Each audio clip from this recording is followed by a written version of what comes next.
Why is ring culture so much more prevalent in the NBA than in other sports? Yeah, it's funny, I don't know. I don't know why it's discussed so much in our sport and why it's the A-all, B-all of everything. But you have to really play hard. Does that hurt you physically? No, because when I play hard all the time. You know, there's no turn it on here, turn it off here. It's just 110% all the time. Yeah, I'm 10, 12 years in. I got 4 MVPs, 4 championships. Like, but do I still want to do this shit? You know what I'm saying? You know how hard it is. Some people say, I want to go play baseball. Right? Yeah. And then I want to come back. Or some people say, I'm going to go 22 straight. Coward. You know, it's all about winning championships and winning. And it's just basketball. At the end of the day, it's just basketball. You know, the fans are there to watch me play. I want to impress that guy way up on top who probably worked his ass off to get a ticket or to get money to buy the ticket. You really cared about the guy who sat in the top deck at the Palace in Auburn Hills to watch you when you came to Detroit? Yeah, because I know he's probably yelling at me and I want to shut him up. So if the guys are coming to watch me play, I don't want to miss that opportunity. Now, physically, if I can't do it, then I can't do it. But physically, if I can do it, and I just don't feel like doing it, that's a whole different lens. It might not be in the team's best interest, in your best interest to play all 82. Is that something you've thought about at all since you made the goal? Maybe that's a goal, but yeah, we'll see. The next day. I'm available to go and be in the pro. If OBJ shows up, he might score 100.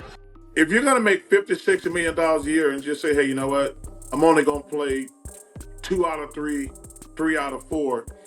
At some point, the fan going to be saying, wait a minute, you're charging me this much for tickets. Why in the world should I care if they don't? NBA legends have finally broken their silence, and they're not holding back anymore. Magic Johnson, Charles Barkley, Shaquille O'Neal, and Michael Jordan's former teammates are going nuclear on Kevin Durant and LeBron James. For years, these legends watched quietly as the modern NBA lost its way. They saw the disrespect. They saw the lack of competition. They saw players caring more about their brands than the game itself. But they stayed quiet. Until now. Because Kevin Durant and LeBron James finally crossed a line they can't come back from. They sat on a podcast and laughed at Michael Jordan's legacy. They mocked the greatest player who ever lived. That was the moment NBA legends said, enough is enough. What follows isn't just criticism, it's a complete demolition. They exposed everything wrong with Durant and LeBron. The hypocrisy, the fake toughness, the constant need for validation, and most importantly, the lack of respect for the game that gave them everything. Stacey King, 3-time NBA champion alongside Jordan, saw the clip and went nuclear. He renamed LeBron's show the Crimea River Podcast and tore into both of them for constantly telling the world how great they are. LeBron and KD and Steve Nash did their little podcast thing, and they always drag the legacy of Michael Jordan. What is it called? Was it Crimea River? Crimea River, I think. Crimea River Podcast? Oh my God, I tell you what, man, listen. I was watching Revisionist history, they should call it. Yeah, you know what, Mark? Great players don't have to tell people they're great. Yeah, that's true. You let fans do that. You let people debate it on talk radio and podcasts. You know, players don't have to do that. You know, we all know you're great. You don't have to tell us. You know, when you have to go around trumpeting that you're great and what separates you from all the other people that makes you greater than them, that's a problem. You know, that's a problem. That's why I say it's a Crimea River podcast, because you're crying and moaning about what they said. And they were kind of sneak dissing MJ. If you really listen between the lines, you know, they were talking about, Kevin Durant was talking about how longevity is more important than rings and all that other stuff. Being in the league basically for 20 plus years shows the dedication and the hard work that you had to do to stay here. But he failed to mention, you know, the load management and this guy only playing in no more than 3 times in his career, you know, 82 games in a season. Yeah, right. LeBron's only played 1 time 82 games in a season. MJ, 9 times in his career played 82 games, plus playoffs and championships that goes into 115 games. So to listen to these guys discredit the former players and how great they were to you know, basically step on top of them to get themselves higher is really sad. King dropped the line that cut straight to the bone. Great players don't have to tell people they're great. The fans do that. Michael Jordan never had a podcast to convince people of his greatness. He never needed to compare himself to others. His game spoke for him. His rings spoke for him. His legacy spoke for him. But King didn't stop there. He said the Crimea River podcast is nothing but complaining, LeBron and Durant crying about what people say about them, taking shots at Jordan to justify their own legacies. They're so insecure they need to convince fans that longevity is more important than dominance. That playing 20 years matters more than winning 6 championships. That load management somehow matters more than playing through pain. To have a long career, that's the goal, to be in the league for 20 years. I tell you, that's the goal. Artis Gilmore told me one time, he played for Chicago, he said, if you expect to play a long time in this league, you better quit mopping up the floor. And I thought, well, he's crazy, because that's what basketball is all about. Bird takes it away from Wilkins, goes to the floor and gets it. Gets it up ahead. This rest stuff just drives me crazy. You're playing basketball for a living, okay? I understand if you're working in a coal mine that you may need a rest day after it. You're playing basketball. You play basketball 2.5 hours a day, 3 hours a day, right? That's your job. That's what you get paid to do as an NBA player. What are you doing the other 21 hours? I mean, to me, that's when you should be preparing for your next day of work. Then King exposed the biggest hypocrisy of all. Kevin Durant, who talks about longevity, has only played all 82 games 3 times in nearly 20 years. LeBron has done it once. These are the players preaching commitment? King then called out Durant's playoff failures since leaving Golden State. Brooklyn failed, Phoenix failed, and Durant kept demanding trades every time things went wrong. Yet he wants to criticize Michael Jordan?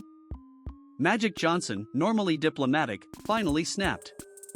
Durant and LeBron laughing at Jordan proved everything he thinks is wrong with the modern NBA. No rivalries, no competitiveness, more focus on brands than basketball. Magic explained how Lakers versus Celtics meant something, the hate and competition made the game great. Today? Everything is fake friendliness. Everyone is buddies. And fans feel it, they're turning off the TV because nothing feels real anymore. What's happened to the rivalries in today's game? Like, I mean, they don't hate each other. That's they don't like. See, I hated Larry and every Celtic. I really don't like you, but you're my little brother. Now I love you because you out of that green and white. That's what it was, right? You the Celtics, Lakers hate each other, disliked each other. So it made for great TV and people tuning in.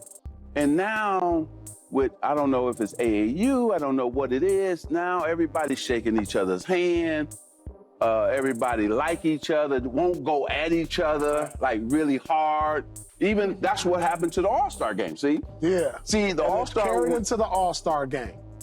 Right there. See, we hated the East. Right. I'm coming to bust you. Right. Michael, Isaiah, Dr. J. You can't have one over me. See, I'm coming to get that. Now, okay, Magic, this is what I let them score. Charles Barkley didn't hold back either. He said modern players care more about brands than basketball. Fans pay hundreds of dollars for tickets, but players sit out because they don't feel like playing. NBA players work less, earn more, and complain more. Shaquille O'Neal brought another angle, toughness. Shaq sees a soft league full of players who avoid contact and live on the three-point line. He said analytics don't matter in the playoffs, willpower, heart, and toughness take over. Jordan had that. Modern stars? Not so much. Durant is 7 feet tall but plays like a shooting guard. LeBron, despite his gifts, picks his spots and conserves energy. That's not championship DNA, that's survival DNA. Kevin Garnett and Paul Pierce added that modern players simply aren't in good enough shape.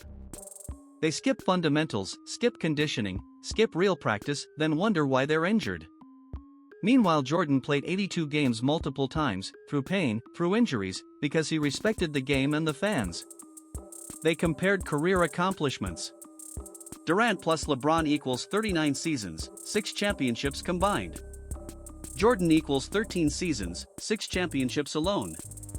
1/3 the time. More accomplishments. More dominance. Not opinion, fact.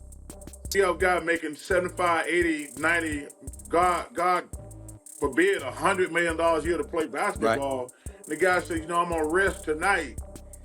At some point, the fans going to be saying, hey, you know what? Yeah, I've had enough. If this dude don't care about me, and that's the one thing concerns me going forward. Man, we're the luckiest dudes in the world to play basketball. We're the luckiest dudes in the world. If you look at sports landscape, nobody get paid better than basketball players. Nobody. Kevin's a great player. I think that his legacy is complicated. I don't like any guys who join super teams. I'm biased against LeBron when it comes to comparing him to Michael, joining Dwayne and those guys. Because, when we had this debate, and LeBron's amazing and spectacular, but I was like, Michael didn't join anybody. He just kept getting his ass kicked and got bigger and got stronger and finally knocked the wall down. And, Kevin, who's a great player, other than the fact when he joined the Warriors, he hasn't been successful anywhere else. And I don't hold that against him, but he wants to be considered in that list. He's not on that list. He's a great, great player, but he's not on that list. He wants to be like, wow, he's not in the GOAT conversation, because you're not, plain and simple. Damn. You had great success when you joined the Warriors, but not only did you not have success, you actually flamed out in those other places. You got swept last year in the playoffs. You didn't even make the play-in this year. Then came the most brutal truth. Durant and LeBron mocked Jordan for playing baseball, ignoring the tragedy behind it. Jordan didn't retire because he quit. He retired because his father was murdered and he wanted to honor him by chasing their shared baseball dream. Durant and LeBron turned one of the most painful moments in Jordan's life into a joke. Durant calling Jordan a quitter is pure hypocrisy. Joined a 73-win team. Quit on OKC. Quit on Brooklyn. Quit on Phoenix. LeBron did the same. Left Cleveland, left Miami, left Cleveland again when things got hard. These two mocking Jordan, the man who three-peat twice, is unbelievable. Magic Johnson said today's players get fame, money, and platforms before proving anything. Jordan and his era earned everything first. Durant and LeBron represent the entitlement problem. Paid first, famous first, then try to figure out greatness later. So they sit on podcasts trying to rewrite history because they know deep down they're not Jordan. Like you mentioned a little bit about today's game, because we had Club on here and he talked about load management. He said, I don't know what the hell that is. Where is it going? And that's number one. And number two, how do we get it back? Even for me, I love the NBA game, but then I turn on to a game, right? And then the stars are not playing because of load management. It's hurting the game. Jordan didn't chase longevity, he chased perfection. He burned as bright and as hard as possible, every single night. He wasn't worried about playing 20 years, he was worried about being the greatest. And that mentality is why his legacy remains untouched. He doesn't need podcasts, debates, or arguments. His stats are the argument. 6 championships. 6 finals MVPs. 5 MVPs. 10 scoring titles. 9 all-defensive first teams. Jordan's silence speaks louder than any podcast Durant or LeBron could ever appear on. Fans on social media reminded Durant of the truth. Some players honor their father's murder by playing baseball. Others join 73-win teams for an easier ring. Durant tried defending himself on Twitter, it only made things worse. People kept reminding him of his own hypocrisy. When you disrespect greatness, you expose yourself. Jordan never tore others down, he simply outworked them and beat them. NBA legends are sending one message. Respect the history. Respect the sacrifice. Respect the game. Or get exposed.